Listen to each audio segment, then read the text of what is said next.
கர்த்தருடைய பரிசுத்த நாமத்துக்கு மகிமை உண்டாவதாக. நித்தியம் தொலைக்காட்சி மூலமாக உங்களை சந்திப்பதிலே மகிழ்ச்சி அடைகிறேன். இந்த நாளிலும் பிளஸட் லைஃப் மினிஸ்ட்ரி மூலமாக கர்த்தருடைய வார்த்தை உங்கள் மத்தியிலே பகிரவிருக்கிறேன். கர்த்தருடைய வார்த்தையிலே வல்லமை உண்டு, கர்த்தருடைய வார்த்தையிலே விடுதலை உண்டு, கர்த்தருடைய வார்த்தையிலே அற்புதங்கள் உண்டு, கர்த்தருடைய வார்த்தையிலே அதிசயங்கள் உண்டு, கர்த்தருடைய வார்த்தையிலே ஆலோசனை உண்டு, கர்த்தருடைய வார்த்தையிலே சமாதானம் உண்டு, கர்த்தருடைய வார்த்தையிலே ஆசீர்வாதங்கள் உண்டு. இந்த நாளிலே ஒரு விசேஷித்த தலைப்பில் நாம் கர்த்தருடைய வார்த்தையை தியானிப்போம். இன்றைக்கு செய்தியின் தலைப்பு சிறையிருப்பா அல்லது சுதந்திரமா என்ற தலைப்பில் நாம் கர்த்தருடைய வார்த்தையை பார்ப்போம். நாளைக்கு ஆகஸ்ட் 15 நாம் சுதந்திர தினத்தை இந்தியா தேசத்தில் கொண்டாடுகிறோம். பிரியமானவர்களே, இது 78வது சுதந்திர தின நாள். 1947 ஆண்டு ஆகஸ்ட் 15 இந்தியா தேசம் சுதந்திரம் அடைந்தது. அதற்காக அநேக சுதந்திர போராட்ட வீரர்கள் தங்களுடைய உயிரையே தியாகமாக கொடுத்தார்கள். ஒரு பெரிய தலைவராய் மகாத்மா காந்தி இருந்தார். அநேக சுதந்திர போராட்ட வீரர்கள் அநேக போராட்டத்தில் பங்கு பெற்று ஆங்கிலேயருடைய ஆட்சியிலிருந்து விடுதலை பெற்றார்கள். எல்லாருக்கும் ஒரு ஏக்கம் என்ன தெரியுமா? எல்லாரும் விடுதலை அடைந்து சுதந்திரமாய் நம்ம இந்த பூமியில் வாழ்வோம், மகிழ்ச்சியோடு வாழ்வோம், செழிப்பாய் வாழ்வோம் என்றுதான் கனவோடு அந்த சுதந்திர போராட்டத்தில் பங்கு பெற்றார்கள். ஆனால் உண்மையிலே பார்த்தீர்கள் என்றால் இன்னும் அநேக காரியங்களிலே நம்ம இந்தியா தேசத்தில் அடிமைப்படுத்தப்பட்டு இருக்கிறோம். பிரியமானவர்களே, பல வகையில் இந்தியா தேசம் முன்னேறி இருந்தாலும், one of the fast developing country என்று சொல்வார்களே, அதுபோல் முன்னேறி இருந்தாலும், அநேக தொழில்நுட்பத்திலும் படிப்பிலும் அறிவிலும் முன்னேறி இருந்தாலும், அநேக காரியங்களிலே இந்தியா தேசம் பின்தங்கி தான் இருக்கிறது. இன்றைக்கும் நாம் தேசத்தில் பல காரியங்களை பார்க்கிறோம். ஜாதி வெறி, இன வெறி, கொலை வெறி என்று அநேக காரியங்களிலே இன்னும் இந்தியா தேசத்திலே அடிமைப்படுத்தப்பட்ட காரியங்களை நம்ம பார்க்கிறோம். மனுஷன் பாவத்துக்கு அடிமையாக இருக்கிறான், பாவ பழக்கத்துக்கு அடிமையாக இருக்கிறான், குடி போதைக்கு அடிமையாக இருக்கிறான், போதை வஸ்துகளுக்கு அடிமையாக இருக்கிறான், சூதாட்டத்துக்கு அடிமையாக இருக்கிறான். இன்னும் இந்தியா தேசத்தில் பல காரியங்களை நம்ம பார்க்கிறோம். பிரியமானவர்களே, இவையெல்லாம் இருளுக்குரிய காரியங்கள். சாத்தான் மக்களை, ஜனங்களை அடிமைப்படுத்தி வைத்திருக்கிறான்.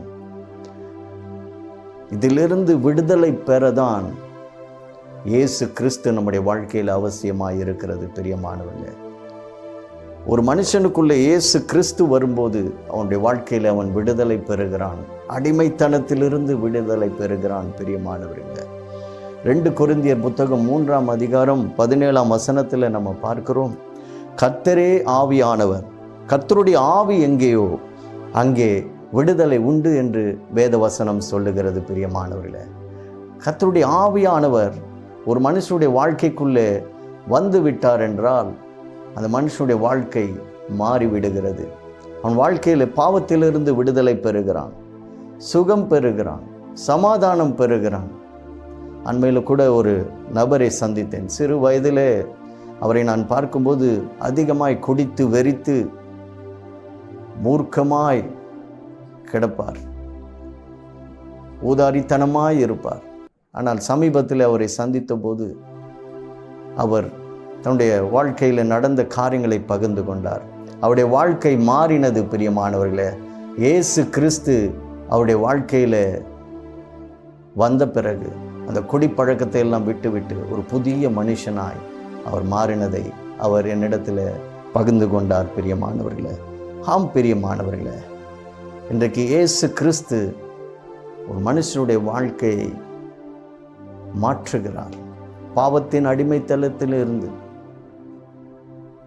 எல்லா அசுத்தத்திலிருந்து விடுதலை கொடுத்து, இருளிலிருந்து விடுதலை கொடுத்து மனுஷனை புதிய மனுஷனாய் மாற்றுகிறார். பிரியமானவர்களே, இன்றைக்கு சமுதாயத்தில் பார்க்கிறோம், எத்தனை வாலிபர்கள் சீரழிந்து போகிறார்கள். போதை பழக்கத்தினால, குடி பழக்கத்தினால, அல்லது பணம் சம்பாதிக்க வேண்டும் என்று சொல்லி கொள்ளை அடித்து, கொலை செய்து என்று பல தவறான காரியங்களுக்குள்ள போகிறதை நம்ம பார்க்கிறோம். சிறு வயதிலே போதை பழக்கத்துக்கு அடிமையானதை நாம் சமுதாயத்தில் பார்க்கிறோம். இயேசு கிறிஸ்து விடுதலை கொடுக்கிறவராய் இருக்கிறார். சிறையிருப்பிலிருந்து விடுதலை கொடுக்கிறவராய் இருக்கிறார். ரோமர் 6ஆம் அதிகாரம் 23ஆம் வசனம் சொல்லுகிறது, பாவத்தின் சம்பளம் மரணம், தேவனுடைய கிருபை வரமோ நம்முடைய கர்த்தராகிய இயேசு கிறிஸ்துவினால் உண்டான நித்திய ஜீவன் என்று வசனம் சொல்லுகிறது. எனக்கு அருமையானவர்களே, இயேசு கிறிஸ்து நித்திய வாழ்வை கொடுக்கிறார். இயேசு கிறிஸ்துவை விசுவாசிக்கிற ஒவ்வொருவருக்கும் நித்திய வாழ்வை கொடுக்கிறார். அவரை ஏற்றுக்கொள்ளுகிற ஒவ்வொருவருக்கும் நித்திய வாழ்வை கொடுக்கிறார். ஆனால் ஒரு சிலர் என்ன சொல்லுவாங்க, நாங்கள் நல்லது பண்ணால், தான தர்மம் பண்ணால் எங்களுக்கு எல்லாம் நல்லா நடக்கும் என்று. இல்லை பிரியமானவர்களே, பாவத்திலிருந்து விடுதலை கொடுக்கக்கூடிய ஒரே ஒரு தேவன் இயேசு கிறிஸ்து மாத்திரமே. பிரியமானவர்களே, இயேசு கிறிஸ்து எல்லா மனுஷர்களுக்காகவும் கல்வாரி சிலுவையில் தம்மையே ஜீவ பலியாய் ஒப்பு கொடுத்தார். அவரை விசுவாசிக்கிற யாவருக்கும் கர்த்தர் பாவத்திலிருந்து விடுதலை கொடுக்கிறார். அவரை ஏற்றுக்கொள்ளுகிற ஒவ்வொருவருக்கும் நித்திய வாழ்வை கொடுக்கிறார். பிரியமானவர்களே, வேத வசனம் சொல்லுகிறது, 2 கொரிந்தியர் புத்தகம் 5ஆம் அதிகாரம் 17ஆம் வசனம் சொல்லுகிறது, இப்படி இருக்க ஒருவன் கிறிஸ்துவுக்குள் இருந்தால் புது சிருஷ்டியாய் இருக்கிறான், பழையவைகள் எல்லாம் ஒளிந்தன, எல்லாம் புதிதாயின என்று வேத வசனம் சொல்லுகிறது. ஒரு மனுஷனுடைய வாழ்க்கையில் எல்லா பாவ பழக்கங்கள் எல்லாம் அவனை அடிமைப்படுத்தி வைக்கிறது. அதே சமயத்தில் இயேசு கிறிஸ்துவுக்குள்ளே இருக்கும்போது புதிய மனுஷனாக மாறுறான். அவனுடைய வாழ்க்கை புதிதாகுகிறது, உள்ளம் புதிதாகுகிறது, உள்ளம் பரிசுத்தமாகுகிறது. ஏனென்றால் இயேசு கிறிஸ்துவே உள்ளத்தில் வந்து தங்குகிறார். பிரியமானவர்களே, எப்படி ஒரு நல்ல அன்பான தேவன் பாருங்க. கர்த்தர் நல்லவர் என்பதை ருசித்து பாருங்க. பிரியமானவர்களே, இன்றைக்கு ஜனங்கள் அடிமைப்படுத்தி பட்டு பல பாவ பழக்கங்களுக்கும் இருளுக்குரிய காரியங்களுக்கும் அடிமைப்படுத்தப்பட்டு இருக்கிறார்கள். பிரியமானவர்களே, இயேசு கிறிஸ்து வாழ்க்கையில் வரும்போது விடுதலை பெறுகிறார்கள். கலாத்தியர் 5ஆம் அதிகாரம் 13ஆம் வசனம் 14ஆம் வசனம் சொல்லுகிறது, சகோதரரே, நீங்கள் சுயாதீனத்திற்கு அழைக்கப்பட்டீர்கள்.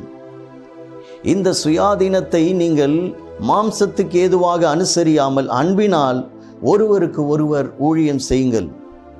உன்னிடத்தில் நீ அன்பு கூறுகிறது போல பிறனிடத்திலும் அன்பு கூறுவாயாக என்கிற இந்த ஒரே வார்த்தையிலே நியாயப்பிரமாணம் முழுவதும் நிறைவேறும் என்று வேத வசனம் சொல்லுகிறது. பிரியமானவர்களே, இயேசு கிறிஸ்து ஒரு மனுஷனுடைய வாழ்க்கையில வரும்போது அன்பினால நிரப்பப்படுகிறான். மாயமற்ற அன்பினால நிரப்பப்படுகிறான். மெய்யான ஜீவனுள்ள அன்பினால நிரப்பப்படுகிறான்.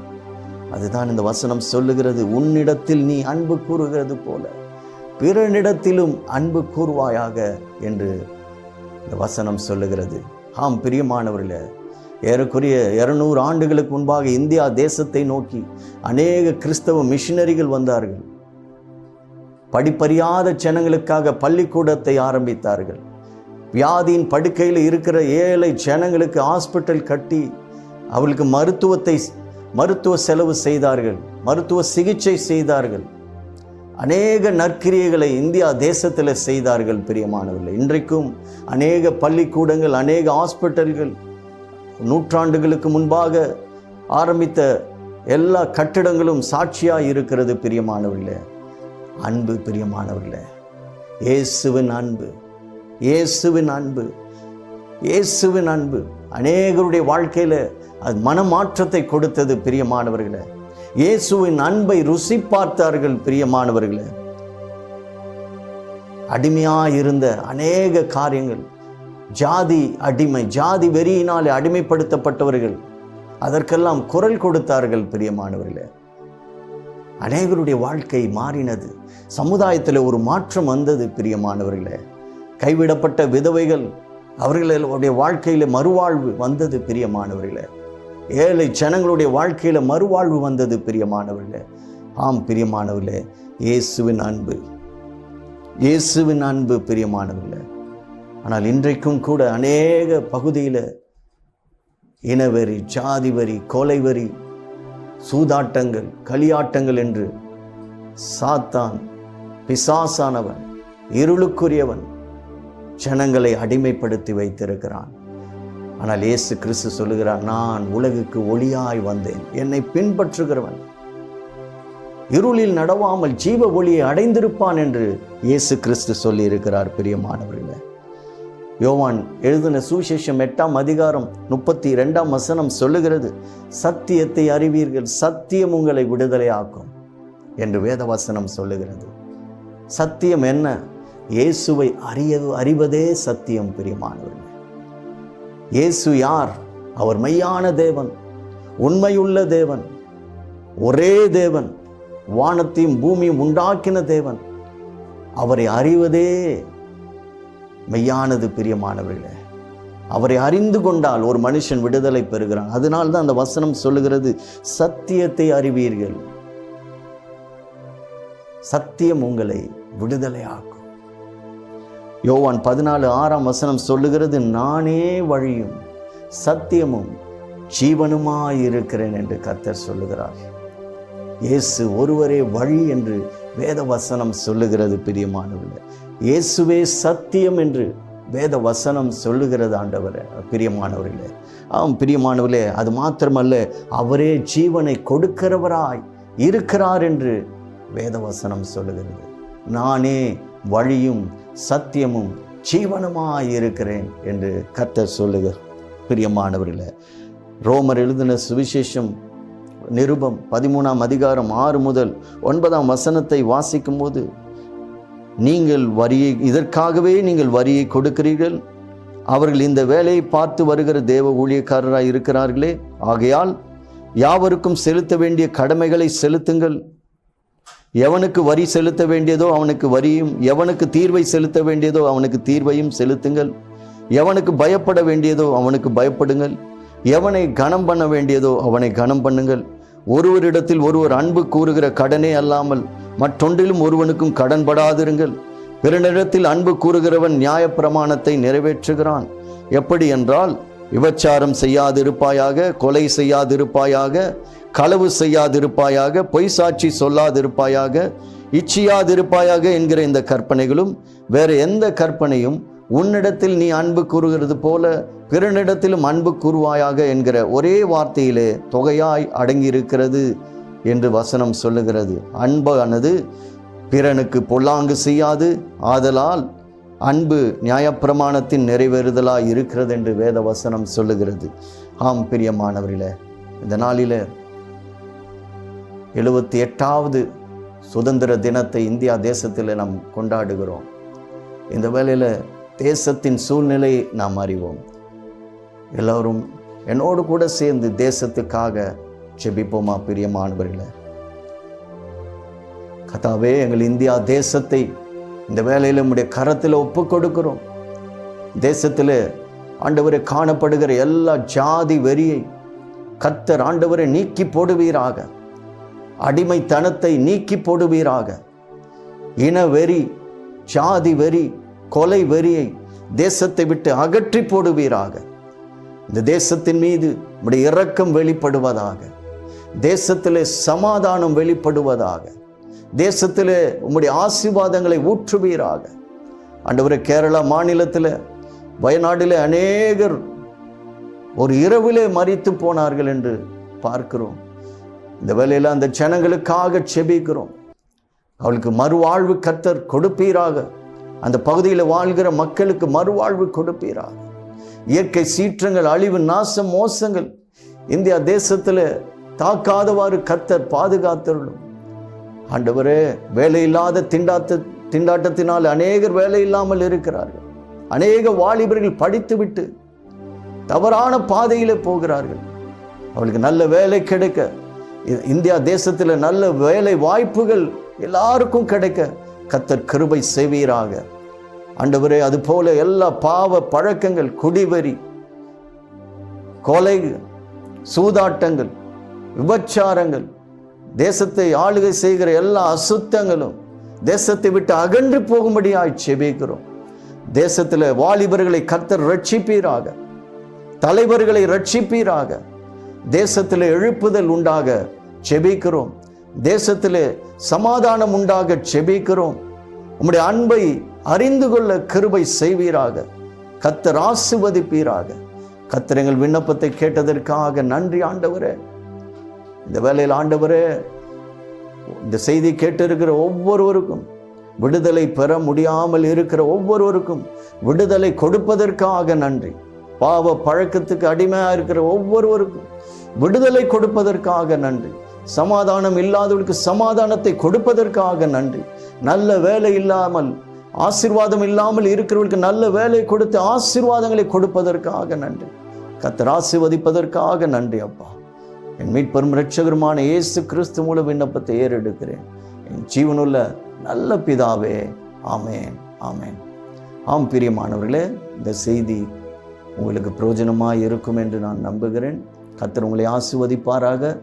ஸ்க்ரீனில் போடப்பட்டிருக்கிற மொபைல் நம்பர் மூலமாக என்னோடு கூட தொடர்பு கொள்ளுங்கள். உங்களுக்காக நான் பாரத்தோடு செபிக்க விரும்புகிறேன்.